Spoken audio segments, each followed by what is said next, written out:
Are you the Oklahoma City bomber? Maybe one of the benefits of me talking to you today is that you'll see that maybe not everything is true that you've heard about me. On the morning of April 19, 1995, a decorated Gulf War combat vet blew up the federal building in Oklahoma City using a truck bomb that he didn't build in a Ryder truck that he didn't rent with the help of a passenger who didn't exist. Having just gotten away with the largest act of terrorism on U.S. soil to date, the Fort Bragg-trained Special Forces Sheep Drip Dropout blended in with the crowd by making his getaway in a car without a license plate and was immediately pulled over. The ATF was the supposed target of the attack, but luckily all of their agents were out of the office that morning. Later that day, the president boldly declared, "We will find the people who did this. And when we do, justice will be swift, certain, and severe." Except for John Doe number 2. John Doe number 2. John Doe number 2. Who, according to the FBI, never existed. In McVeigh's unprecedented 3.5-week trial, the prosecution didn't show the CCTV footage of him and John Doe number 2 parking the Ryder truck.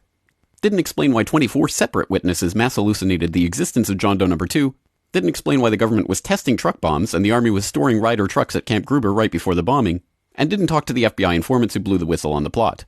But they did collaborate with the CIA, and they did convict McVeigh as the lone wolf bomber and Terry Nichols as his bomb-constructing accomplice.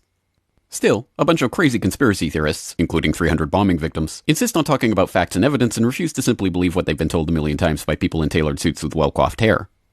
They quote the U.S. Army Brigadier General and the FBI crime lab whistleblower and the inventor of the neutron bomb who point out the physical impossibility that the Ryder truck bomb did the damage to the building, but that doesn't matter because if there were other bombs in the building that day, we would have heard about them. The second explosive was found and defused. I think he said another bomb. The Justice Department is reporting that a second explosive device has been found. They then found a third device, which was also larger than the first. And I see another bomb truck going, so apparently they're going to try to get out that third bomb. The FBI claims to have lost the footage showing McVeigh and John Doe number 2 parking the truck in front of the Murrah building that morning, but that's understandable because the Bureau has a lot of important evidence to store. Terry Nichols insists the FBI was involved in the plot, but thankfully a judge has saved us the trouble of listening to him by preventing lawyers from deposing him. There was a bomb squad truck parked across the street 2 hours before the blast, but that just shows the authorities were prepared for anything.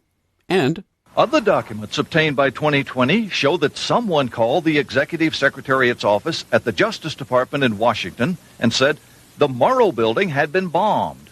But this was 24 minutes before the blast. But that just shows the public was unusually vigilant that morning.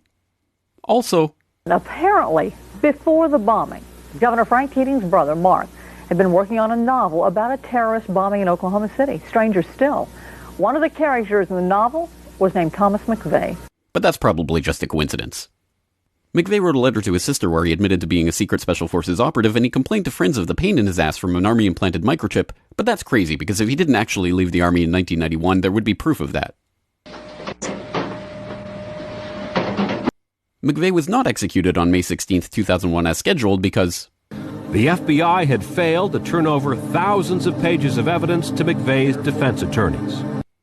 But the execution went ahead on June 11th. In a highly unusual and secret agreement, no autopsy was performed. One witness said he was still breathing, and the prison officials admitted his hearse was a decoy. Then, the case was officially closed. And if you question any part of this story, you are a paranoid wingnut birther, truther, tenther, prepper conspiracy loon who'd bring up any of these points ever again. Ever. This message has been brought to you by the friends of the FBI, ATF, DOJ, CIA, SPLC, MSM, and the U.S. Army. And remember, ignorance is strength.